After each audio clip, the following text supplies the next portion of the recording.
નમસ્કાર દર્શક મિત્રો, મહામંથનમાં આપ સૌનું સ્વાગત કરું છું।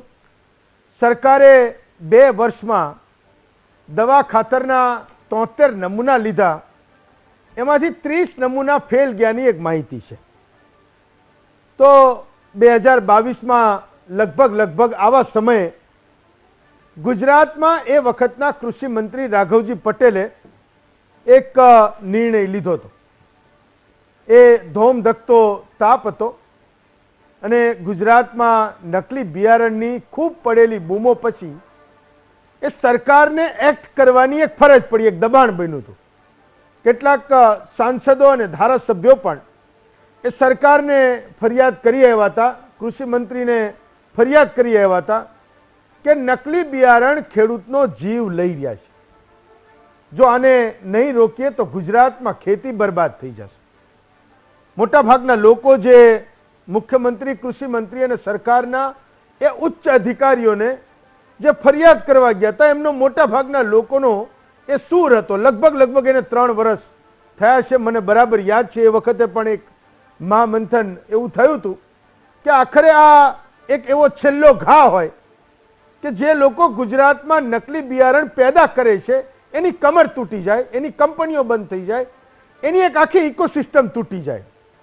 કૃષિ મંત્રીએ એ વખતે આદેશ કર્યા અને 35 એવી ટીમો બનાવી જેનું કામ જ એ નકલી બિયારણ વેચતા લોકોને પકડવાનું અને એમની સામે કેસ કરવાનું હતું। તો સવાલ એ હતો કે 33 જિલ્લાઓ એ વખતના અને 35 ટીમો, આ મને બરાબર યાદ છે કે ભાઈ 35 ટીમો આખા ગુજરાતમાં એ સરકારે બનાવી છે, ખેતી વિભાગે બનાવી છે, અને એ નકલી બિયારણ જે લોકો બનાવે છે, જે લોકો વેચે છે એની સામે એ એક્ટ કરશે, એની સામે પગલાં લેશે, એની સામે કેસ નોંધાવશે। પણ મોટો સવાલ એ છે કે એ 35 ટીમોએ એવા કેટલા વેપારીઓ અને કંપનીઓને પકડી। એ 35 ટીમો બનાવવાની જાહેરાત થઈ એ થઈ, પણ પછી કોઈ દિવસ સરકારે જાહેરમાં આવીને એવું કીધું નહીં કે એણે આટલા વેપારીઓ કે આટલી કંપનીઓ પર કેસ કર્યા। તો શું પકડાયું, શું ના પકડાયું, એ અત્યાર સુધી કોઈને ખબર નથી કે એ 35 ટીમના અધિકારીઓએ કયા કયા ગામમાં તપાસ કરી, કયા કયા શહેરોમાં એમણે દરોડા પાડ્યા કે કઈ કંપનીઓના એમણે જવાબ લીધા, ખબર નહીં। ખેડૂતોના નસીબમાં એ છે નહીં કે કોઈ કૃષિ મંત્રી એ ખેડૂતોને નકલી બિયારણના શ્રાપમાંથી મુક્તિ અપાવે અને એ ખેડૂતોના એ આશીર્વાદ લઈ લે। તો રાજકારણમાં આવું કામ કરવાનું એક બળ મળતું હોય છે। હું ઘણા નેતાઓને મળું છું તો એમની એવી ઈચ્છા હોય છે કે એમને જે જવાબદારી મળી છે એમાં એમને કંઈક એવું નક્કર કામ કરવું છે કે લોકોના એમને આશીર્વાદ મળે। ઘણા બધા સેલ્ફ મોટિવેટેડ નેતાઓ હોય છે કે એવું કહે કે ભાઈ મારે એવું જોરદાર કામ કરવું છે કે મને એમ કે લોકોના આશીર્વાદ મળે, મારી સરકારને એની ક્રેડિટ મળે।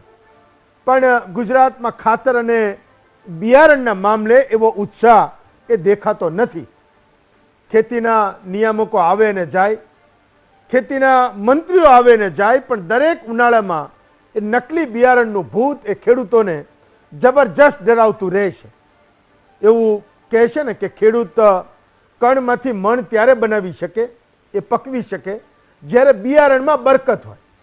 હું કોઈને પૂછતો હતો કે ખેડૂત એવું પહેલું કયું કામ કરે કે એ કોઈ દિવસ છેતરાય નહીં બિયારણના મામલામાં, તો મને એમણે કીધું કે ખેડૂતે પાક્કું બિલ લઈ લેવું જોઈએ। એ વેપારીને એવું કહેવું જોઈએ કે મને ભાઈ પાક્કું બિલ આપ, મેં તારી પાસેથી જે બિયારણ લીધું છે મને તું પાક્કું બિલ આપ। તો મને એ કાયદાકીય માહિતી આપનારા વ્યક્તિ એ સરકારી અધિકારી હતા।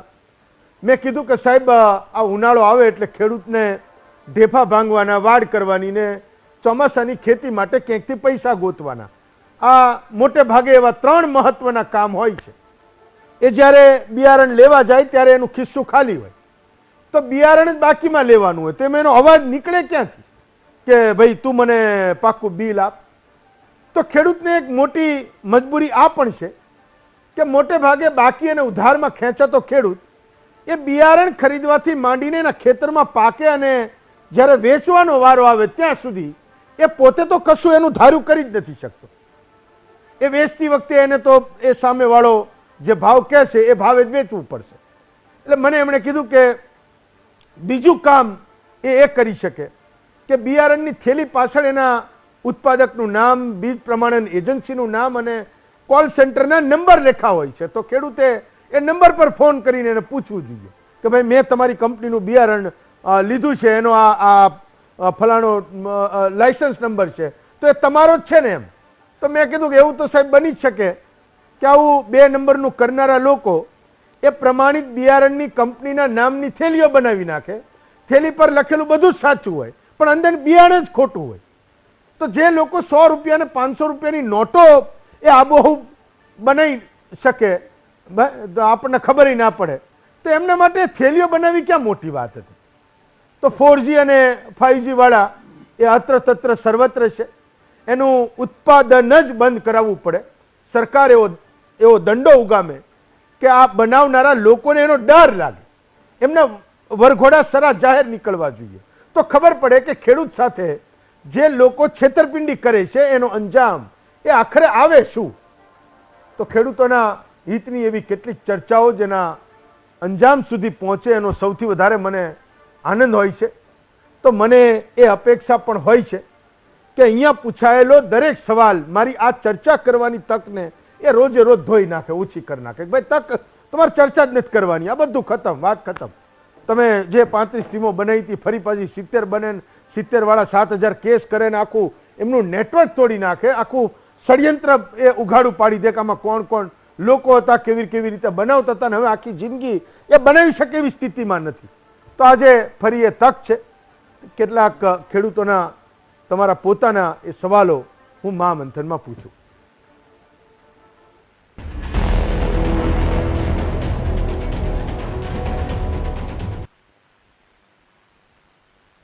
તો આજે આપણે ચર્ચવાનું છે કે નકલી ખાતર અને બિયારણ સામે કાયદો ટૂંકો કેમ પડે છે. ઘનશ્યામ ગઢવી છે, ભાજપના નેતા છે, મનહરભાઈ પટેલ છે, કોંગ્રેસના નેતા છે, NP પટેલ છે, ગુજરાત સીડ્સ ઇન્ડસ્ટ્રીઝના એ પોતે પ્રેસિડેન્ટ છે, પ્રમુખ છે, રમેશભાઈ પટેલ છે, પ્રદેશ મહામંત્રી છે કિસાન સંઘના, અને અનિલભાઈ રામોલિયા છે, એ પોતે ખેડૂત છે. સૌથી પહેલો વારો પટેલ સાહેબ તમારો, NP પટેલ, મને એ કહો કે ગુજરાતમાં તમારા લોકોનું નેટવર્ક આટલું બધું સજ્જડ છે. હું એવું સમજુ છું કે તમારી કંપનીઓ એ સાચું બીજ બનાવનારી કંપનીઓ, એના માલિકો, એનો ખેડૂતો સાથેનો સીધો નાતો છે. તો એવા કયા લોકો છે કે જે હજુ પણ આપણા ગુજરાતમાં એ બિયારણના પ્લોટ કરે છે, એ ભરતા સરતા નામે ખેડૂતોને પધરાવે છે, અને જેવો ઉનાળો આવે સૌથી વધારે આપણા ગુજરાતમાં એ BT કોટનના સીડ્સના એ નકલી બિયારણના એ ભૂતને એ સજીવન કરી નાખે છે. તો આનો કોઈ રસ્તો એ આખરે મળતો કેમ નથી? ના તો ઇન્ડસ્ટ્રી પાસે કોઈ સમાધાન છે, મે બી તમે સમાધાન એ સરકારને કીધું હોય, કૃષિ મંત્રીને કીધું હોય, કદાચ એ કામ કરી ગયું હોય, કદાચ એમણે પણ એમના પોતાના કોઈ પ્રયત્નો કર્યા હોય, એ પણ ફેલ ગયા હોય.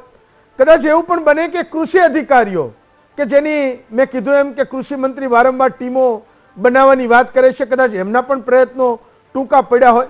પણ આ ખૂબ દુઃખદ વાત છે કે જ્યારે સરકાર એવું કે એણે માર્કેટમાંથી બિયારણના એ નમૂના લીધા હતા ને એમાંથી આટલા ફેલ ગયા.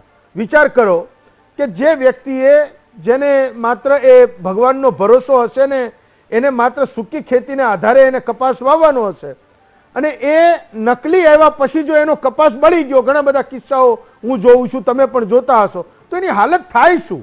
એ ગુજરાતના ખેડૂતનું કોણ? NP પટેલ સાહેબ. નમસ્કાર જી નમસ્કાર. આજે મહામંથનની અંદર અમને બિયારણ માટેનું જે વારે લોકો અમને બુટલેગર કહેતા હતા, નકલી બિયારણવાળા કહેતા હતા, પણ આપણે એક વિનંતી છે કે તમે નકલી બિયારણ છે ને એ નકલી હોતું નથી.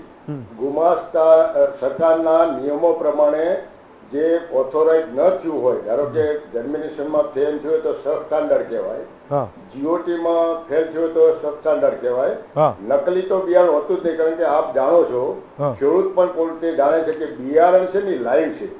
આજે તમે બિયારણ જે ખેડૂતને આપવામાં આવે એ એના ખેતરમાં જઈને વાવવાનો છે, એટલે એક જાતનો અરીસો છે. બાકી ખાતર અને દવામાં તમે ખાતરની અંદર ખબર ના પડે કે કેટલું રિઝલ્ટ મળ્યું, દવાની અંદર પણ જીવાત આપણે ગોલાણીભાઈ ઓળખી ન શકીએ કેટલી હતી ને કેટલી મરી. પણ બિયારણમાં આપણે કહું કે લાઈવ હોવાના કારણે તમે એમ કહો કે આવડા જીંડવા થશે, જો ના થાય તો ખેડૂતની કમ્પ્લેન આવતી જ હોય છે. આપણે જે કહ્યું ને કે જે લોકો વર્ષોથી, અમે 40 થી 50 વર્ષ જૂની ઘણી કંપનીઓ છે, એ લોકોને પણ એવી આપણને, અમને પણ બધાને એવી ફરિયાદ છે. આજે જ અમે કૃષિ મંત્રીશ્રી અને ડાયરેક્ટરશ્રીને મળ્યા હતા કે જે આ લોકો આ રીતના જે સીડ બનાવે છે એને તમે કોઈ પણ ભોગે બંધ કરાવો. પરંતુ તમને એક વાત કરું કે જે 4G અને 5G ની આપણે વાત કરી, આ ટેકનોલોજી ભારત સરકાર જો પરમિશન આપી દે અને જો આપણને ઓફિશિયલી જો બિલ સાથે બિયારણ મળતું થાય, કારણ કે ખેડૂતોની ઓરિજિનલ ડિમાન્ડ છે. આપ જાણો છો કે 2001 ની અંદર જયારે બીટી કપાસ આવ્યો GF પ્રોડક્ટ, ત્યારે ખેડૂતોના ડિમાન્ડથી સરકારે એને પરમિશન આપેલી અને એના લીધે ઘણા ખેડૂતો બધા જાણે છે કે એનાથી ઘણું પ્રોડક્શન સારું મળ્યું અને ખેડૂતો ઘણા સુખી થયા. પરંતુ નવી ટેકનોલોજી આવતી જાય છે. આ ફેક્ટરીમાં પ્રોડક્શન થતું, આ ફિલ્ડમાં થવાના કારણે આ સીડ ગમે તે ખેડૂતના ફિલ્ડમાંથી ગમે તે લોકો, જે કંપની સિવાયના લોકો અંદર ખાને ફાર્મર ટુ ફાર્મર વેચી અને આખી અમારા જે બિયારણની કંપનીઓને અને અમને પણ એમાં સંડોવાય છે કે અમે પણ બોગસ બનાવીએ છીએ. એટલે અમારી સરકાર પણ એટલી બધી તજવીજ રાખે છે, સરકાર પણ મહેનત કરે છે અને ઘણા સેમ્પલો લેવાના છે, પણ જર્મિનેશન અને જીઓટીના સ્ટાન્ડર્ડ પ્રમાણે ના હોય તો જ ટેસ્ટ થાય છે. બાકી કોઈ કેસ એવા નથી કે જેનાથી ખેડૂતને નુકસાન થયું હોય. પણ સર એક મુદ્દો એ છે પટેલ સાહેબ, એક મુદ્દો એ છે કે ચલો હું નકલી નહીં પણ હું એને સબ સ્ટાન્ડર્ડ કહું. જો સરકારના અધિકારીઓ ફિલ્ડમાં જઈને, વેપારી પાસે જઈને કે કંપનીઓમાં જઈને એ બીજ લેતા હોય અને એ પોતે એવું કહેતા હોય કે આ ફેલ છે, નમૂનો ફેલ છે. નમૂનો ફેલ એટલે શું કે ભાઈ એને જે દાવા કર્યા હશે એવું કાં ઉગતું નહીં હોય અને કાં તો એ બિલકુલ બળી જતો હશે. એક વાત. બીજું, સરકાર એવું કહે છે કે એને એવું 150 કરોડ રૂપિયાનું બિયારણ છેલ્લા 8 વર્ષમાં પકડ્યું. એવું મેં 2022નું એ રાઘવજીભાઈનું એક કોટ વાંચ્યું કે ભાઈ 150 કરોડ 2015 થી 2022 વચ્ચે 7 વર્ષોમાં 150 કરોડનું બિયારણ પકડાયું. તો કાન હું આમ પકડું કે આમ પકડું? ભાઈ જે બિયારણ મારા ખેતરમાં નાખ્યા પછી, એ ખેડૂતના પરસેવા પડ્યા પછી, એના તમામ રિસોર્સિસ એ ખેતરમાં લાગ્યા પછી એ ઉગવાનું નથી, તો હું એને નકલી કહું કે સબ સ્ટાન્ડર્ડ કહું? મુદ્દો તો એક જ થયો ને. આખરે એ ખેડૂતનું જ નુકસાન થયું ને. હું એ પૂછું, ચલો હું એને સબ સ્ટાન્ડર્ડ કહું, પણ મુદ્દો તો એ જ થયો ને કે એ બની રહ્યું છે, વેચાઈ રહ્યું છે, લોકો લઈ રહ્યા છે. એટલે જે ડિમાન્ડ ખેડૂતની, ગોલાણીભાઈ, જેની ફાર્મર્સની ડિમાન્ડ છે ત્યારે વેચાય છે. તમે સમજો કે આજની તારીખમાં જો સરકાર એની પરમિશન, પણ સર એવું ના ચાલે ને. ડિમાન્ડ તો માનો કે કાલ ઝેરની પણ નીકળે, લોકોને મરવું જ. તો આપણે થોડા ઝેરની હાટડી નાખીને બેસીશું કે અમારે ત્યાં ઝેર મળે છે. એ તો ખોટી વાત છે ને. ડિમાન્ડ લોકોની છે તો એને સાચું મળવું જોઈએ ને. ડિમાન્ડ જો બિયારણમાં ખેડૂતે પોતે પ્રત્યક્ષ વાવ્યું હોય અને એને ઉત્પાદન સારું થયું હોય તો જ ફરીવાર એ વેરાયટી જે તે કંપનીનું જે રીતે વેચ્યું હોય, હું એમ નથી કહેતો કે એને બિલથી વેચ્યું કે વિધાઉટ બિલ વેચ્યું હોય, એને જો ખેડૂતને રિઝલ્ટ ના મળ્યું તો એ લેવા આવે જ નહીં. પણ આપે કહ્યું ને કે આ જે તમે જે વાત કરો છો ને, જે કરોડોમાં પકડાયું, એ કપાસનું જ બિયારણ અને કપાસના બિયારણમાં જ બિલ નથી મળતું, કારણ કે એની અંદર 4G અને 5G કરીને લોકો આપે છે. એક્ઝેક્ટલી. તો હું જે શરૂઆતમાં કહેતો હતો ત્યાં તમે અત્યારે પહોંચ્યા. ફાઇન સર, હું આવું તમારી પાસે. ઓકે, ચલો રમેશભાઈ. તો મૂળ મુદ્દો એ છે કે ખેડૂતના હામી બનવા બધા લોકો પોતપોતાના પ્રયત્નો કરે છે. ક્યારેક ફોટો પડે, વિડીયો પડે, તમે લોકો ક્યાંક જાઓ તમે લોકો બતાવીએ. મારો સવાલ એ છે કે આટલા બધા વર્ષોની મહેનત પછી એ પરિણામ મને ને તમને દેખાતું કેમ નથી? એ ગુજરાતનો ખેડૂત દર ઉનાળો આવે એ એપ્રિલ અને મે મહિનામાં રીબાતો કેમ જોવા મળે છે એ નથી ખબર પડતી. એટલે માનો કે તમે પેલા મંત્રી હશો, તમે મહામંત્રી થયા, કાલ પ્રમુખ પણ બની જશો. હું અહીંયા ડિબેટ કરતો કરતો મારે આ 5મું વર્ષ થઈ ગયું, પણ હું એ સમજવા માંગુ છું કે એ સવાલો જેના જવાબ એ અત્યાર સુધી મળતા કેમ નથી? એ કેમ એ ખેડૂતને એની નજરની સામેથી એ ડરામણું ભૂત જતું નથી? એ દરેક ઉનાળો આવે અને આપણે આ બીટી કોટનની દર વખતે ચર્ચા કરતા હોઈએ છીએ. સરકાર એના રેકોર્ડ ઉપર એવું કહે કે ભાઈ 74-73 નમૂના અમે લીધા હતા ને એમાંથી 40 ફેલ ગયા. આ 50% ઉપરનો રેશિયો થયો. તો એનો જવાબ કોણ આપશે? મૂળ નૈતિકતાનો અભાવ છે, એનું જ આ મોટું પરિણામ છે. વેપારીઓ કહેતા હોય, મેં સાંભળ્યા નટુભાઈ એમ કેમ નથી કહેતા કે આટલા લોકો ખોટું બિયારણ વેચે છે? એમને તો એમના ફિલ્ડની ખબર જ છે કે ભાઈ આટલા લોકો ખોટું બિયારણ વેચે છે, અને તમે બતાવો ને ભાઈ કે આ ખોટું વેચે છે એને પકડી દો, પણ એ નહીં બતાવે. બધાની મિલીભગત છે, તંત્ર પણ એની અંદર મિલીભગત છે. તંત્ર પણ હપ્તા ખાતું હતું અત્યાર સુધી. થેલીએ 20 રૂપિયા આપ્યા હતા. નટુભાઈ બોલો સાચું ખોટું? એટલે આ પરિસ્થિતિમાંથી બંધ આવવું પડશે. બીટી 4G 5G કરવાથી નહીં મળે. શરૂઆતના તબક્કે બીટી બિયારણની થોડીક ઉત્પાદનતા વધે છે, પણ પાછળ આખા સમાજનું કેટલું હિત થાય છે ખબર છે બધાને? એટલે ભારતીય કિસાન સંઘ બીટી કપાસનો વિરોધ કરે છે. બીટી કપાસથી ફર્ટિલિટી ઉપર મોટી અસર થાય છે. બીટી કપાસનું ખાંડ ખાવાથી ભેંસોનું દૂધ ઉત્પાદકતા ઉપર અસર થાય છે, એની ફર્ટિલિટી ઉપર અસર થાય છે, પશુપાલનનું નુકસાન થાય છે. ચણાના છોડ જેવડો કપાસનો છોડ થાય એ દિવસોમાં તો આપણે પાછા રમેશભાઈ નહીં જઈ શકીએ. નહીં. આપણું જે પેલું જે શંકર બિયારણ હતું એની અંદર મેઇન ઈયર પડતી હતી, એટલે આપણે ઈયર દૂર કરવાના બદલે બીટી લઈ આવ્યા. બીટી લઈ આવ્યા એની આડઅસરો આપણે સમાજની અંદર જોઈ રહ્યા છીએ. એટલે વારંવાર કહીએ છીએ કે આપણી દેશી બીજ, આપણું જે શંકર બીજ હતું એની અંદર સંવર્ધન કરીને આપણે શું કરી શકીએ એ દિશા તરફ વિચાર કરવાનો છે. અને વેપારીઓએ નૈતિક બનવાની જરૂરિયાત છે. તમે લોકો પેકેટ વેચવા માટે સરકારી અધિકારીઓને પૈસા આપો છો, બંધ કરી દો. એ પૈસા કેટલા સુધી પહોંચે છે? એટલે સરકારના મિત્રોને પણ બે હાથ જોડીને વિનંતી છે કે આવા પૈસા ના બચે. પહેલા આવા પૈસા ના લેવાય.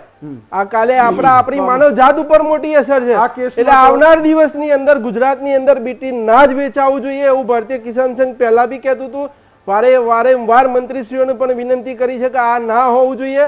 નવા મંત્રીશ્રી આયા છે એને પણ આપણા માધ્યમથી વિનંતી છે કે બીટી બિયારણ ના વેચાવું જોઈએ. ક્યાંક હમણાં પણ એવી વાત આવી છે કે ભાઈ ગુલાબી ઈયર માટે નવું કંઈક સંશોધન કરવાની કોઈ કંપનીને પરમિશન આપવાની વિષય છે, એને પણ આપણા માધ્યમથી સરકારને વિનંતી છે કે બંધ કરે. અનિલભાઈ, તો મેં તો એ જોયું છે કે ઘણા બધા ખેડૂતો એકવાર વાવ્યા પછી 30 દિવસે 35 દિવસે 40 દિવસે કોઈ ને કોઈ ફરિયાદો કરતા હોય છે. એ સબ સ્ટાન્ડર્ડ અને નકલીની એ રમતમાં હું પડવા નથી માંગતો, અને ના તો એ ચર્ચાનો પણ વિષય છે. પણ એ વાત તો સાચી છે કે દરેક ઉનાળામાં ખેડૂતને ડર હોય છે કે હું કઈ એવા ખોટા બિયારણ મારા હાથમાં ન આવી જાય, મારું વર્ષ ફેલ ન જાય. અનિલભાઈ. હેમંતભાઈ જી, હવે આમાં એવું છે કે આપણે બીટી કોટનને ભારત સરકારે મંજૂરી આપેલી છે. જી. હવે જે બીટી કોટનને મંજૂરી આપેલી છે જી, એના કરતા 80% વધારાનો 4G અને 5G નામનો કપા વેચાય છે, તેની મંજૂરી નથી. અને ગમે એ માણસ બનાવી અને ગમે ત્યાં વેચી દે છે. પછી શું નીકળે શું થાય એ ખેડૂતનો વિષય છે. ખાલી બનાવીને વેચી દેવા પૂરતી કંપનીઓને વાત છે. સરકારનું કોઈ જગ્યાએ કંટ્રોલ નથી. કોઈ પણ દુકાનદાર છે, કોઈ પણ બનાવવા વાળો છે, હજી સુધીમાં કોઈને પકડી અને કોઈની માથે કાર્યવાહી થઈ છે એવો ગુજરાતમાં એક રેકોર્ડ નથી. એટલે દરેક માણસો બિયારણ બનાવી અને એપ્રિલ મે મહિનામાં દુકાનો વાળાને વેચી દે છે, પૈસા ધોમ લઈ અને વેચી દે છે. બાકીનાને ખેડૂતનું જે થવું હોય 80% ડુપ્લિકેટ કંપની માર્કેટની અંદર અત્યારે બિયારણ વેચે. 20% સ્ટાન્ડર્ડ કંપનીઓ બિયારણ વેચે છે. એ બીટી કોટન 4G અને 5G ને સરકારે મંજૂરી નથી આપી. 80% 4G અને 5G વેચાય. એટલે કયા ખેડૂતના હાથમાં શું આવે એ ઉઈગા પછી અને 30, 35, 40 દિવસ પછી ખેડૂતને ખબર પડે કે હું આમાં છેતરાણો છું, અને એનું કોઈ બિલ નથી, કોઈ જવાબદારી નથી, પૈસા લઈ લેવાને વેચી નાખવું. સરકાર કાંઈ આના માથે કાર્યવાહી કરતી નથી. ખેડૂતને 80% ડુપ્લિકેટ બિયારણ મળે છે, અને તમે ખેડૂતને ડાયરેક્ટ ફોન કરીને પૂછી લ્યો એટલે ખબર પડી જાય. મનહરભાઈ, તો મને તો દર વખતે એક એવી આશા જાગે છે. 2022માં રાજકોટમાં અને ભાવનગરમાં બહુ મોટા કારખાના પકડાયા. એ વખતે મહામંથન મેં કીધું હતું, આપણે કર્યું હતું.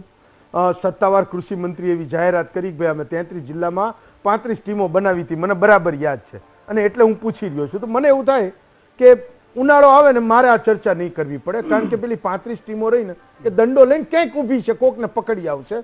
તો આવડે એવા ટાઉન હોય, નાનકડા એવા ગામ હોય, કોઈક એકને પકડી લાવે તો એની વાતો ગામ સુધી પહોંચતી હોય છે. ડર જાય કે ભાઈ કાલ આપણે ત્યાં આવી જશે. જે પેલા ખેડૂતને પાછળ જઈને થેલી લઈ આવો એ કહેનારા લોકો છે ને, આપણને લાગે બધા અંડરગ્રાઉન્ડ થઈ જશે. પણ જેવો ઉનાળો આવે, જેવી કપાસ વાવવાની માથાકૂટ શરૂ થાય, જેવો ખેડૂત બિચારો ઢેફા ભાંગી રહે, જેવો ક્યાંકથી કાંટા લાવીને એની વાડ જોરદાર કરે કે ભાઈ કોઈ પશુ અંદર ના ઘૂસી જાય, તા આપણે પાછું આ બિયારણ વાળું લઈને મૂકીએ છીએ. દર વખતનો મુદ્દો. હેમંતભાઈ 10 વર્ષ તો મારે થયા છે. લગભગ આપણે વર્ષમાં 3 ચર્ચા તો ફરજિયાત હું હોઉં છું. બિયારણ હોય, ખાતર હોય ને જંતુનાશક દવા હોય. ભાજપાની સરકાર 30 વર્ષ એટલે 3 દાયકા જેવું થઈ જશે અને લગભગ 1 ડઝન કરતા કૃષિ મંત્રીઓ આપ્યા. બદકિસ્મતી એ છે કે આપણે પુનરાવર્તિત ગુનાઓની ચર્ચા આપણે વારંવાર કરવી પડે છે. સરકાર કોઈ શીખ લેવા માંગતી નથી. માનનીય હમણે પટેલ સાહેબ જે વાત કરતા હતા કે એની પ્રોટેક્શન કરવાની વાત કરતા હતા, મારે એની એક દાખલો સામાન્ય આપો છો કે એમના સિગ્નેચર થયેલો એક પત્ર છે. એ પત્રમાં એ સ્વીકારે છે કે ભાઈ આ પરિસ્થિતિ છે, છતાં પણ એ લોકો તરફથી કોઈ પણ પ્રકારનું વાતાવરણ સારું બનાવી શક્યા નથી. હું એસોસિએશનની અંદર છે એના ઉપર ફોર્જરી થઈ છે, પોલીસ ફરિયાદ થઈ છે, એફઆઈઆર થઈ છે. એસોસિએશનની હિંમત હોવી જોઈએ. 40 વર્ષથી તમે તમારો અનુભવ બતાવો છો કે 40, 50 વર્ષથી છીએ, તો તમારો અનુભવ તો અમને કામમાં આવ્યો છે, ગુજરાતના ખેડૂતોને કામમાં આવ્યો છે. એ અનુભવને આધારે તમે એસોટિંગ કરી નાખો. 5 લોકો જે એફઆઈઆર પકડાની છે તમારા સભ્યો મંડળના સભ્યો પૈકીના છે, કોને તમે બાદ કર્યા? સભ્ય તમે ખાલી સભ્ય નથી બાદ કરી શકતા, તમારા એસોસિએશનના સભ્યોને તમે રિમૂવ નથી કરી શકતા. આ તમારી પરિસ્થિતિ છે.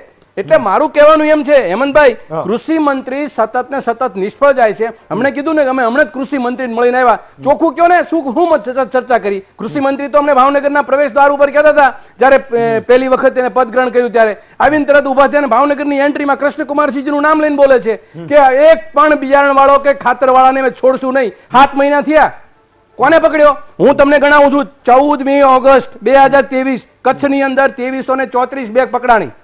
28 ઓક્ટોબર 2023 આણંદની અંદર નકલી યુરિયાનું કારખાનું પકડાણું. 28/7/2023 વાગડ કચ્છની અંદર ડીએપી ની 50 બેગ ડુપ્લિકેટ પકડાણી.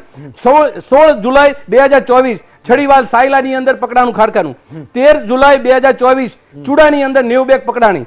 અને 2023-24 ની અંદર ને 24-25 ની અંદર ટોટલ સરવાળો કરો તો લગભગ નહીં તોય 50 થી 70 લાખ રૂપિયાનું ખાતર એ પકડાણું છે. મને આમાંથી એક બતાવે ભાજપાની સરકાર સાંભળતી હોય તો કે તમે એક ઉપર પણ પગલા ભર્યા હોય તો.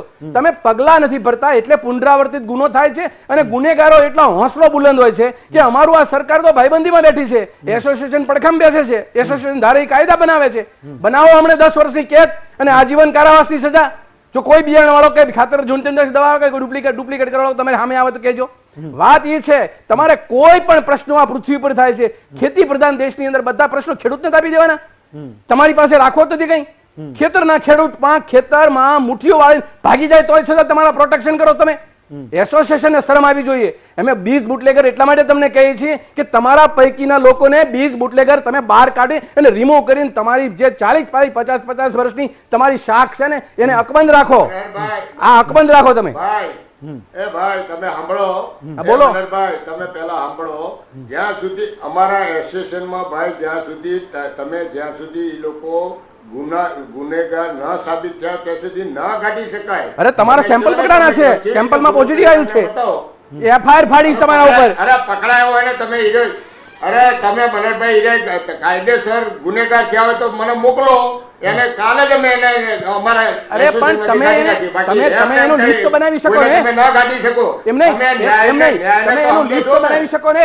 તમે એક વખત હું તમને કહું 4 કંપનીના હું મારું 4 વખત પકડાણા, જ્યાં સુધી 4 વખત પકડાણા હજી લોકો. અરે મોટા ભાઈ જ્યાં સુધી પણ એમને સાબિત ના થયા ત્યાં સુધી ક્યાંથી કરી શકો?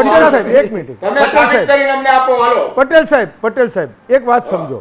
માનો કે તમને એ ખબર છે કે એક વ્યક્તિનું 4 વાર સબ સ્ટાન્ડર્ડ બિયારણ બનાવવામાં નામ આવ્યું છે, હું તમારી ભાષામાં કહું તો માનો કે તમે લોકો એ ઇન્ડસ્ટ્રીના નિષ્ણાત છો, સરકારી વ્યવસ્થાની આપણને ખબર છે ક્યાં કેટલો દંડ 500. હું આજ સીડનો એક્ટ વાંચતો હતો 1964-65 નો એટલો બધો જૂનો એક્ટ છે, કાયદો છે. 500 રૂપિયા દંડ ને 6 મહિનાની સજા. પણ એટલે 6 મહિનાની સજા ક્યારે થાય?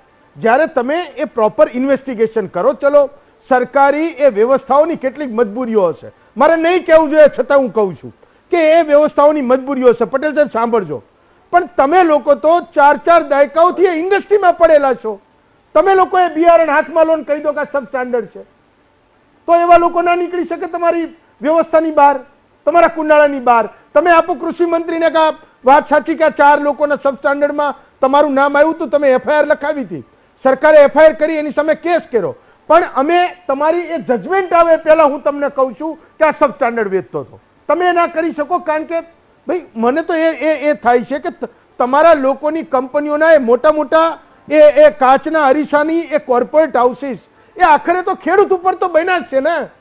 તમારી પેઢીઓ કેવી રીતે આગળ જશે? તમારી કંપનીઓ જો લિસ્ટેડ થઈ હશે તો 100 રૂપિયાના શેરથી 1000 રૂપિયાનો શેર કેવી રીતે થાય? કારણ કે બિચારો ખેડૂત એ આ કાળા ઉનાળે ધોમધકતા તાપમાં એ મહેનત અને પગે ફોડલા કરાવતો હોય ને એટલે એના કારણે થાય છે ને. તો તમે તો એ ખેડૂતના હિતમાં કરી શકો ને, તમારું એસોસિએશન તો કરી શકે ને, કેમ ન કરી શકે? કહો મને. એક 1 સેકન્ડ પટેલ સાહેબ મને કહો. તમારી ગોલાણીભાઈ વાત સાચી છે. જ્યાં સુધી સરકાર ધારો કે કોઈ ન કરી શકતા હોય તો અમે તો એમાં અમારા જોડે સાબિત ન થાય ત્યાં સુધી અમે એને કઈ ના કરી શકીએ. કારણ કે એક નિયમ છે કે એસોસિએશનમાં અમારામાં નિયમ છે કે તમે એને જ્યાં સુધી ગુનેગાર ન થાય ત્યાં સુધી બાકાત કેવી રીતે કરશો? વત્તા એનું સીટ ધારો કે હોય. પટેલ સાહેબ તમે તો બહુ સારા માણસ છો, આટલા બધા અનુભવી છો. હું તમને આટલા વર્ષોથી ઓળખું છું. તમારી કંપની એક રેપ્યુટેડ કંપની છે. એ કંપનીના આધારે તમે એ ઇન્ડસ્ટ્રીઝમાં આજે સીડ્સની ઇન્ડસ્ટ્રીઝમાં બિયારણમાં તમે ભીષ્મ પિતામહ છો. તો આજ હું તો એમ કહું છું કે તમે એક વાત આમ હાથમાં લો. આ તમે મને કોઈ વિડીયો બતાવો પટેલ સાહેબ તો હું તમને એવું કહી દઉં કે આ એઆઈ છે કે અસલી છે. બોલો. કારણ કે મારો એ વ્યવસાય છે. આ કરતા કરતા મને 22 વર્ષ થઈ ગયા. તો હું તમને કહી દઉં કે આ એઆઈ છે. તમારે ચેક કરવો હોય ત્યાં કરી લો. હું તમને 1 જ સેકન્ડમાં એનું જજમેન્ટ આપું. હવે કોઈ સરકારી વિડીયો પર કેસ થયો હોય, હવે એની તપાસ થાય ને એનો નમૂનો લેશે ને આ ફોન કયો હતો ને એ કોણે ઉતાર્યો હતો ને ક્યાંથી આ જનરેટ થયો, કયા સોફ્ટવેરમાંથી બન્યો હતો, વાત સાચી કે એની પ્રક્રિયા હશે તો એને 5, 10 ને 15 વર્ષથી થશે. અને 15 વર્ષે કદાચ એવું પણ બને કે એવું કહી દે કે આ તો સાચો વિડીયો હતો, એઆઈ નહોતો. પણ તમે તો એ ઇન્ડસ્ટ્રીમાં તમારું તો આવડું મોટું યોગદાન છે આ ઇન્ડસ્ટ્રીને. તો તમે ઇન્ડસ્ટ્રીના ભીષ્મ પિતામાં કેવા છો? તો હવે તમારે તો શું હવે જીવનમાં કરવાનું બીજું બાકી રહે છે? આવા જે સડેલા કાંકરા છે એ તમારા ટોપલામાંથી પકડીને તમારે બહાર જ ફેંકવાના છે ને. હવે હું કરવાનું રે? કહો મને શું કરવાનું રે? બોલો. સાહેબ આપને કહું અમે નથી કર્યું તો આપણે શું છે કે જાહેર અમારે કહેવાની જરૂર નથી. પણ જે તે કંપનીઓ કરી છે કે જેનું અમને ખબર પડી છે એને અમે નોટિસોથી માંડીને અંદર ખાને એટલે જો જાહેરમાં અમે પેલા લેખિત નથી આપી પણ અમે એને કહ્યું છે કે તમે જો આ રીતે કરતા રહેશો તો અમે સરકારમાં તમારું નામ ડિક્લેર કરશું અને આ રીતે તમે કરશો તો આમ મોટું તકલીફ શું છે કે કોઈ જાતની અમારા એસોસિએશનમાં ખેડૂતોની કોઈ કમ્પ્લેન નથી કે આ કંપની એક્સ વાય એના નામ જે હોય પણ એવી કોઈ કમ્પ્લેન હજુ સુધી કૃષિ ભવનમાં પણ આપ પૂછી શકો છો ને અમારા એસોસિએશનમાં પણ તમે આવી જોઈ શકો છો કે કોઈ ખેડૂતને એવી ડાયરેક્ટ ફરિયાદ નથી આવી કે આ લોકોએ નકલી કર્યું ને અમારું ઉપર. અને આપ જાણો છો, મને 2 મિનિટ સાંભળો કે તમે જાણો છો આજે તમે જે તે પ્રોડક્ટ છે તો બાજરી મનહરભાઈ પણ પોતે અમારા એગ્રીકલ્ચર નિષ્ણાત છે કે બાજરી છે 100% પ્રાઇવેટ સેક્ટરની છે. કપાસમાં 99% આપણી પ્રાઇવેટ સેક્ટરની છે. મકાઈ, શાકભાજી આ બધા પાકોનો બિયારણ તમે આપ જાણો છો કે 100% ની અંદરથી 99.9% પ્રાઇવેટ સેક્ટરની છે. ફક્ત એક કપાસ એવી જાત આવી આ 2001 થી ત્યારથી આ તકલીફો ચાલુ થઈ. કારણ કે આખા તમે જ્યાં જાઓ અહીંયા જાતે લોકો વેચવા માંડ્યા છે એટલે તકલીફ અમારી જે તમારી પાસે લોકોની બ્રાન્ડ હતી એને અમારે અસર થાય. ચલો હું અમને પણ રસ છે કે તમે આ બધાને લાઈન કરીને પકડીને પુરાઈ દો. અમને તો કઈ વાંધો નથી ભાઈ. પણ મને હું તો કેટલાક સવાલો મને તમારા માટે જ છે. મે બી કદાચ આજ બીજા લોકો આવ્યા છે, મારે એનો પણ મત લેવો પડશે. રામોલિયા સાહેબ તમારે કઈ કેવું છે? અનિલભાઈ ટૂંકમાં કહી દો, મારે મનહરભાઈ નો જવાબ લેવાનો બાકી છે. પટેલ સાહેબ ને એ કેવું છે કે 4G કપાની મંજૂરી નથી, 90% 4G વેચાય છે. તો એ 4G કપા ફૂલ માણસો વેચે છે, દુકાને વેચાય છે તો એની તપાસ કેમ નથી? ચલો એ છે કે બિયારણ તો સાચું છે પણ સરકારે એને મંજૂરી નથી આપી. હું તમારી પાસે આવું. ફાઇન, આવું. હા મનહરભાઈ તમારી વાત પૂરી કરો. મારી એક બહુ વિનમ્ર ભાવે પ્રમુખશ્રીને એનપી પટેલ સાહેબને મારે વિનંતી છે. એમની પાસે અનેક ઉપાયો પડ્યા છે આ સાહેબ પાસે. જો અજમાવા જેવું લાગતું હોય તમે સરકારને સજેશન કર્યા છે, નહીં માત્ર હું એસોસિએશનને કહું છું કે તમારી નજરની અંદર તમારા સભ્ય પૈકીનો કોઈ પણ નું પકડાણું એના ઉપર બીટીનો ટેસ્ટ થયો, એમાં એલજા આવ્યું છે અને આવ્યું છે એવા લોકોને પણ તમે સભ્ય તરીકે ચાલુ રાખ્યા છે. હવે તમે ગુનો ક્યાં રહ્યો?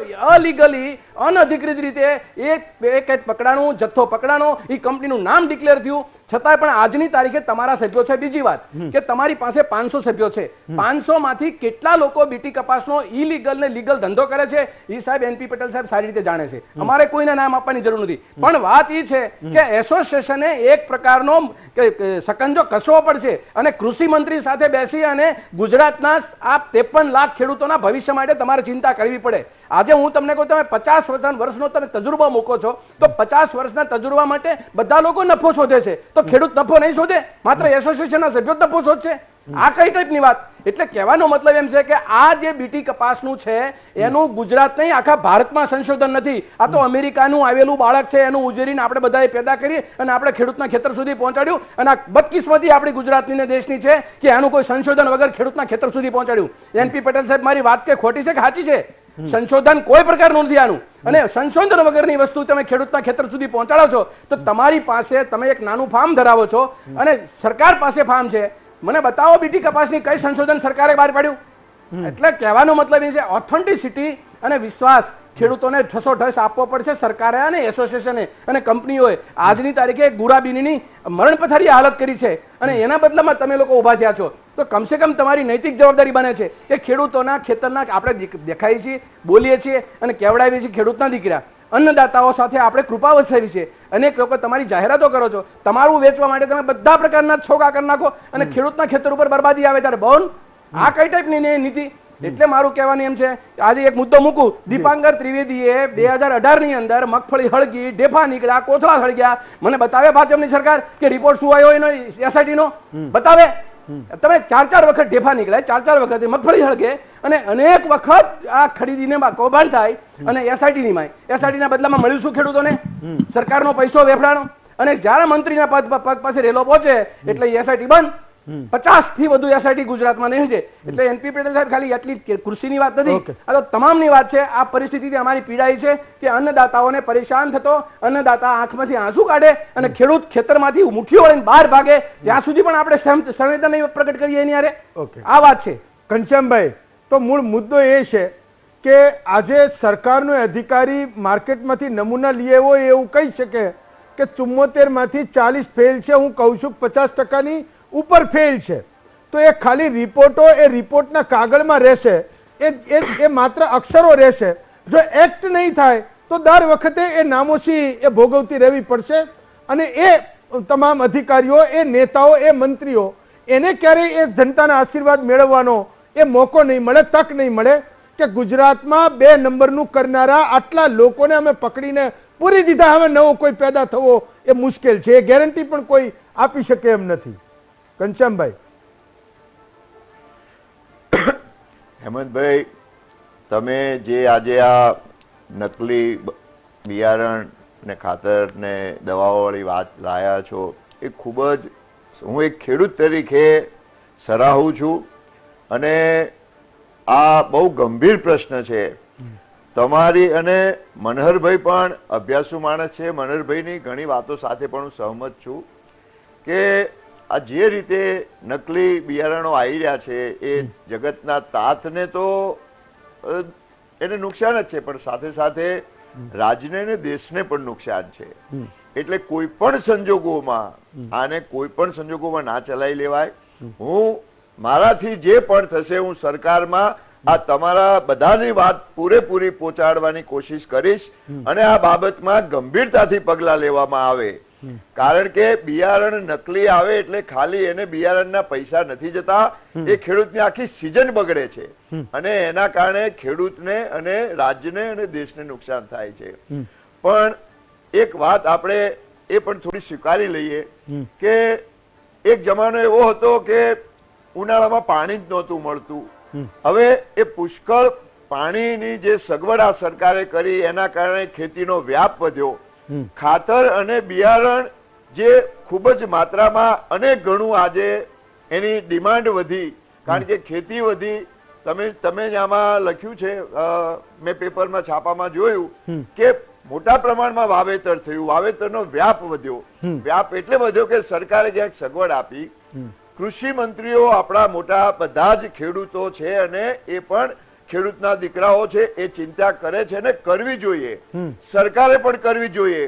પણ મને બહુ હું રસ્તામાં તો ટ્રાફિકમાં પહોંચી નથી શક્યો એટલે રસ્તામાંથી આ વાત થાય છે કે ને મને થોડો ઓડિયોનો પણ પ્રોબ્લેમ હતો, પણ મેં મનહરભાઈની એક વાત શબ્દ સાંભળ્યો કે નૈતિકતા નથી.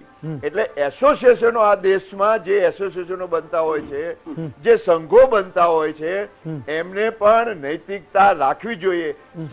સરકારનું કામ ચોક્કસ કરે, પણ આટલા વ્યાપક પ્રમાણમાં જયારે 52-53 લાખ ખેડૂતો હોય, આટલી મોટા માત્રામાં ખેતી થતી હોય, આટલા મોટા માત્રામાં દવાઓ અને ખાતરો વપરાતા હોય, ત્યારે બિયારણો ના એસોસિએશનો હોય કે દવાના એસોસિએશનો, એ એસોસિએશનો કોઈ પણ દેશમાં કોઈ પણ પ્રકારના એ એસોસિએશનની પણ એક જવાબદારી છે કે જે પણ આ વ્યવસાયમાં તમારી સાથે છે એ ખોટું કરતા હોય તો એનો કાન પકડવો જોઈએ, સરકાર સુધી એને પહોંચાડવું જોઈએ, પોલીસ સુધી જાય અને પોલીસમાં કાયદેસરની કાર્યવાહી થાય એ થવી જોઈએ.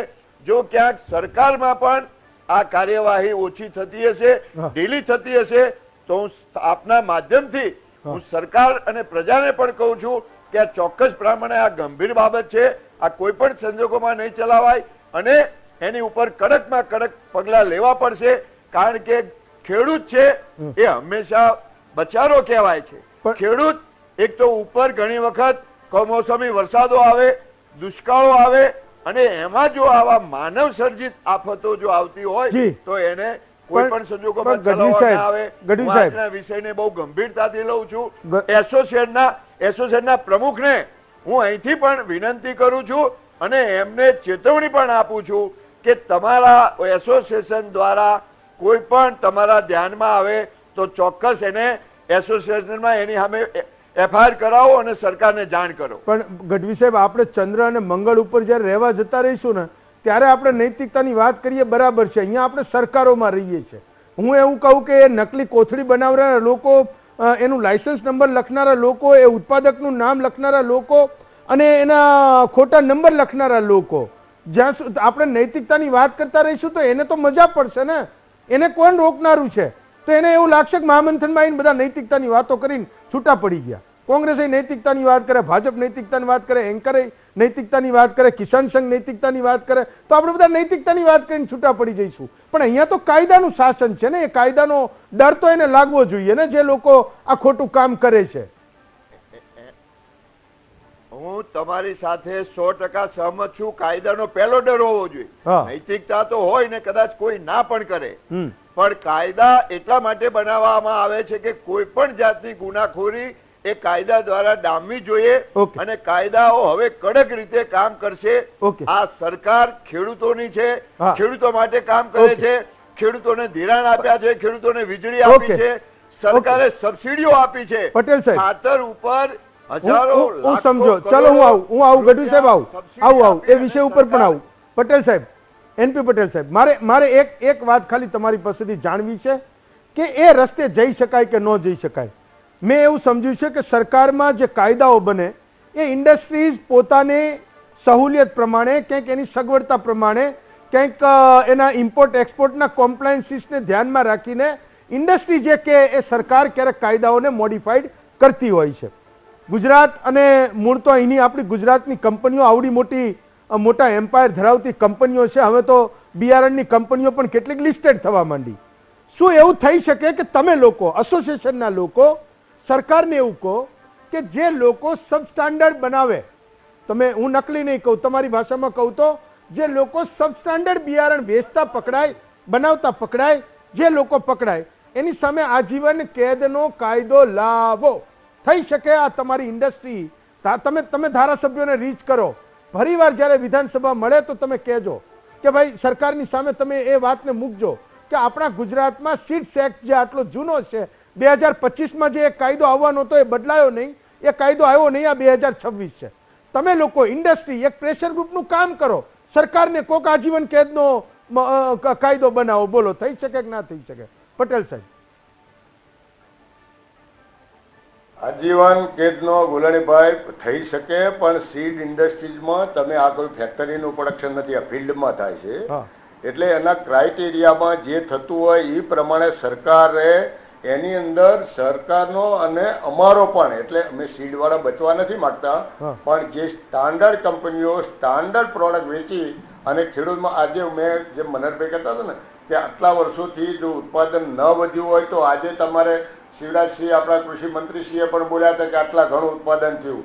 આજે આપણે ખરીદવું પડે છે. તો અમારા કૃષિ નિષ્ણાતો, યુનિવર્સિટી અને બિયારણને વાવનાર ખેડૂતોના થકી આજે આટલું બધું ઉત્પાદન થઈ રહ્યું છે. તો એમાં 1% કે 2% આવા જે નકલી આપણે ન ગણીએ તો કાંઈ નહીં, આવા લોકો લે ભાગુ આવી જાય અને આખી ઇન્ડસ્ટ્રીને જો આજીવન કેદની હોય તો પછી ઇન્ડસ્ટ્રીમાં ધંધો કોણ કરશે? નહીં, એમ નથી કહેતો. મારી વાત સાંભળો પટેલ સાહેબ, હજી તમે વાત ન સમજ્યા. હું એક કહું છું કે આજે ઇન્ડસ્ટ્રી પોતે નક્કી કરે કે આ સબસ્ટાન્ડર્ડ હતું, કાયદો એવું નક્કી કરે કે આ સબસ્ટાન્ડર્ડ હતું, નિષ્ણાતો એવું નક્કી કરે કે આ સબસ્ટાન્ડર્ડ હતું.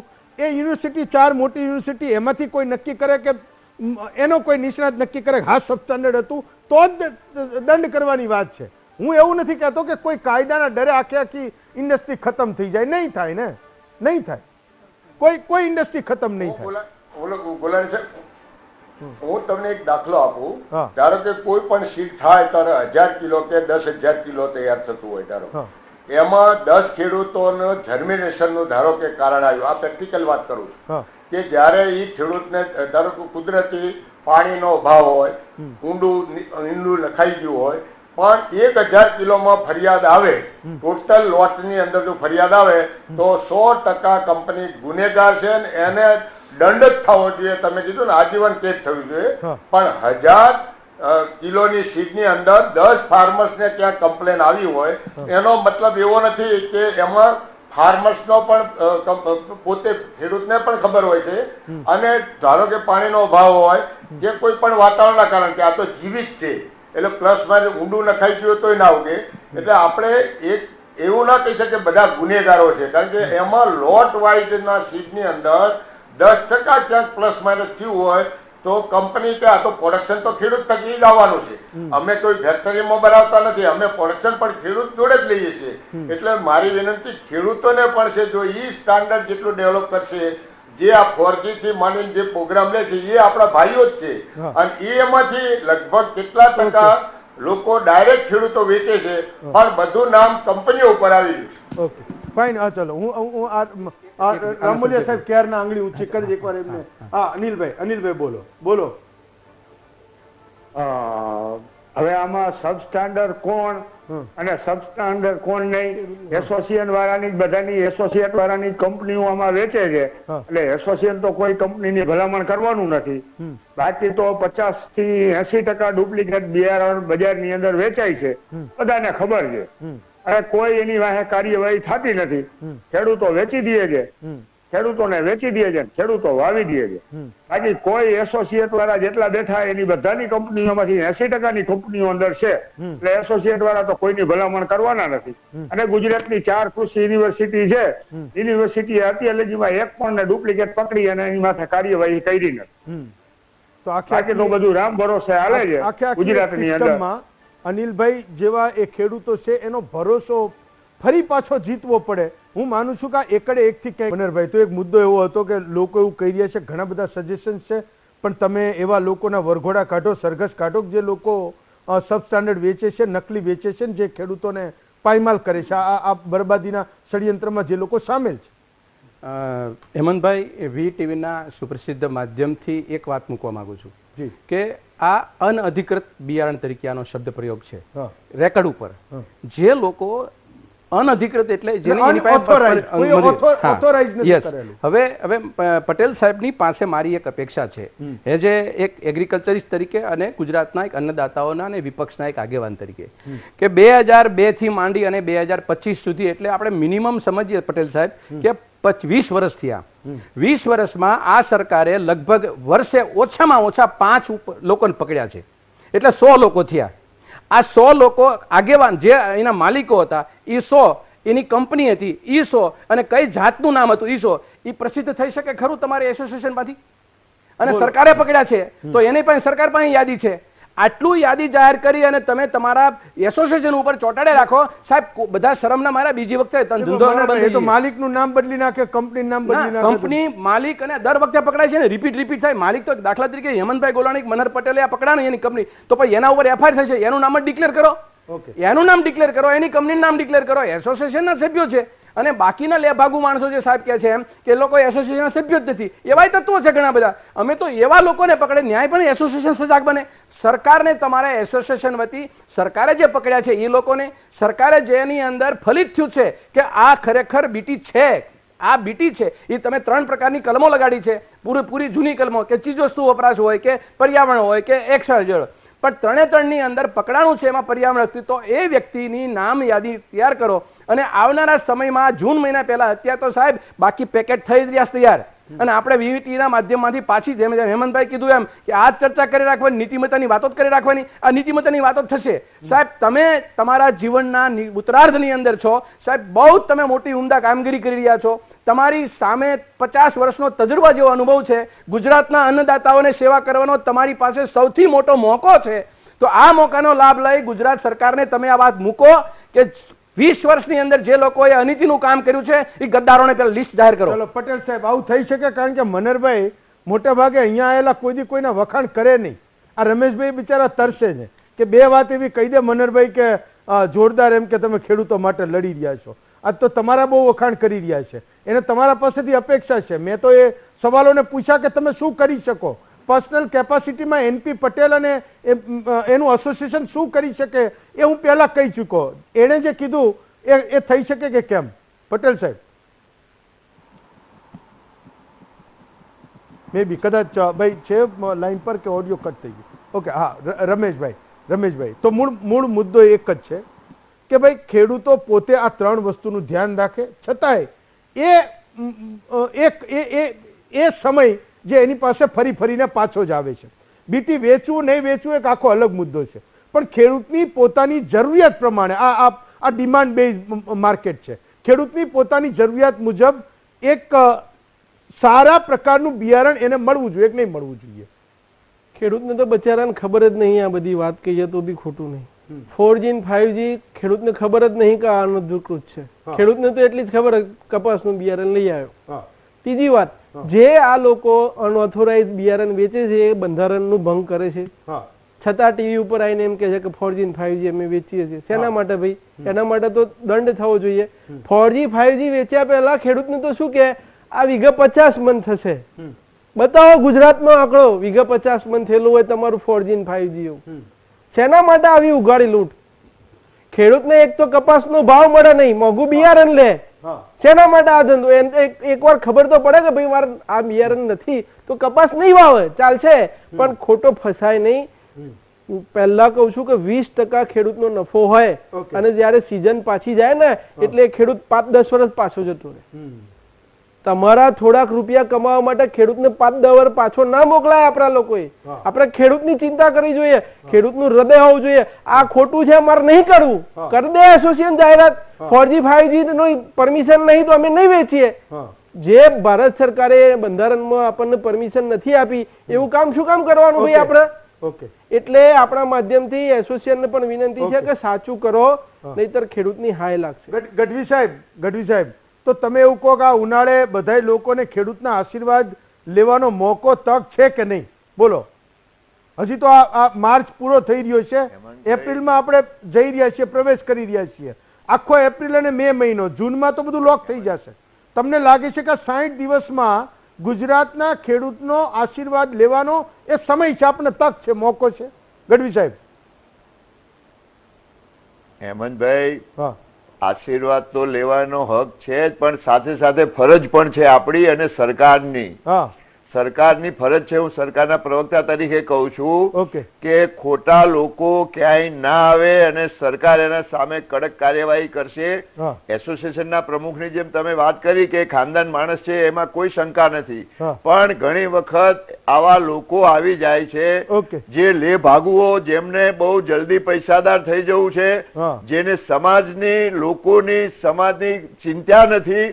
તમામ ક્ષેત્રમાં, હું તો કોઈ પણ ક્ષેત્રમાં કોઈ ભેળસેળ કરે એને ગંભીર પ્રકારનો ગુનો ગણું છું અને એને ગંભીર પ્રકારના ગુનામાં એમને સજાઓ થવી જોઈએ. ઓકે. એટલે 100% ઓકે. આશીર્વાદ તો આપણે એના કાયમ માટે ખેડૂતોને લેવાના જ છે. એ ઓકે. જગતનો તાજ છે. Yeah. પણ સાથે સાથે આપણી ફરજ પણ છે ઓકે. કે આ ખેડૂત ક્યાંય છેતરાય નહીં, ખેડૂતને નુકસાન ના થાય અને સમાજને અને રાષ્ટ્રને પણ નુકસાન ના થાય. એનપી પટેલ, મૂળ સવાલ તમને મનહરભાઈનો સમજાયો હશે. એનો એક સવાલ તો શું, એની એક સૂચન હતું કે ભાઈ એવા 100 લોકો જે વારંવાર આમાં પકડાયેલા છે, એવી 100 કંપનીઓ અને એવી 100 જાતો બિયારણની, કે એનું એક લિસ્ટ બહાર પડે કે ભાઈ આ લોકો કોઈને કોઈ રીતે ફોર્જરીમાં અનધિકૃત સબસ્ટાન્ડર્ડ બિયારણ વેચતા પકડાયા છે, એની કંપની છે, એના માલિકનું નામ છે, એના FIR ની કોપી છે. આટલું ઓનલાઈન થઈ શકે કે ના થઈ શકે? પટેલ સાહેબ. મને મનહરભાઈને વિનંતી કે તમે લિસ્ટ મને મોકલી આપો. 100 કંપની તો ટોટલ હોય જ ન શકે. નામ લગભગ મારા પ્રમાણે અરે ચલો 15 જ છે. હાલો 15 જ છે. 15 ચલો. અરે જે હોય, હું ગુલારીભાઈ, હું એમને હું એને વિનંતી કરું છું કે તમે લિસ્ટ મને મોકલી આપો. ઓકે. અને પછી આપણે એ તમને હું લેટર લખીને જણાવું કે કઈ કઈ કંપનીઓ છે, એનું અમે જાહેરમાં લખશું, તમને લખીને આપશું અને સરકારને લખીને આપશું. તમે પેલા નામ આપો પાકું તે ભાઈ કે આ લોકોએ આ ટાઈપના ગુના કરેલા છે ને એના. નહીં સાહેબ, પટેલ સાહેબ, તમે વિપક્ષને પૂછો છો, વિપક્ષે તમને રસ્તો બતાવ્યો છે. હું સૂચન કરું છું, એ સૂચનના બદલામાં એસોસિએશનના તમામ સભ્યો છે, એ તમે ખબર છે, સરકારમાં તમારે જવું જોઈએ કે અમારો ધંધો 1-2 ને કારણે 75 નો ધંધો બગડે છે, તો સરકારે FIR કરી છે. મેં તો કરી નથી, કોંગ્રેસે તો કરી નથી. સરકારને પત્ર લખો કે તમે 20 વર્ષની અંદર જેટલા ઉપર FIR કરી હોય એની યાદી અમને ગુજરાતમાંથી આપો, અને બીજા રાજ્યોમાં પકડાણું હોય તો એની યાદી આપો. એ યાદી ઉપર તમે ખાલી ડિસ્પ્લે કરો કે ભાઈ આ લોકોએ પકડાણું છે, આનાથી સાવચેત રહેવું. તો બીજી વખત તમારી પાસે કઈ ખુલાસો તો કરે કે ના ના અમે ભૂલ થઈ ગઈ, અમે હવે નહીં કરીએ, અમે તમને લેખિત આપીએ. એ એસોસિએશન પાસે આવશે અને થોડુંક વાતાવરણ સુદૃઢ બનશે. ચલો, હું સકારાત્મક વિચાર છે. હું એવું સમજુ છું પટેલ સાહેબ કે આપણને બધાઈને ખેડૂતોના આશીર્વાદની જરૂર છે. રામોલિયા સાહેબ તો, અનિલભાઈ તો હજુ ખેતી કરે જ છે, બાકી બધા ખેડૂતોના દીકરા છે, એ માટીમાંથી ઊભા થયેલા લોકો છે. તો એ ચેલેન્જ શું, પણ આમ તો એ સૂચનને પણ લેવું જોઈએ કે ભાઈ બધાને આશીર્વાદની જરૂર છે. આ 60 દિવસોમાં કંઈક એવું થાય કે ગુજરાતનો દરેક ખેડૂતે બધા ઉપર આશીર્વાદ વરસાવે, બધા ઉપર કૃપા વરસાવે. આખરે એની કૃપા સિવાય હું ને તમે કશું છીએ નહીં. આપણું પોતાનું કોઈ અસ્તિત્વ નથી, આ સૃષ્ટિ અને જગતનું કોઈ અસ્તિત્વ નથી. આપણે બધાએ એ વાતને સ્વીકારવું જોઈએ. 5 વક્તાઓનો ખૂબ ખૂબ આભાર માનું છું. આવતીકાલે ગુજરાતના વધુ એક પ્રશ્ન પર ફરી મળીશું. આજે રજા આપશો.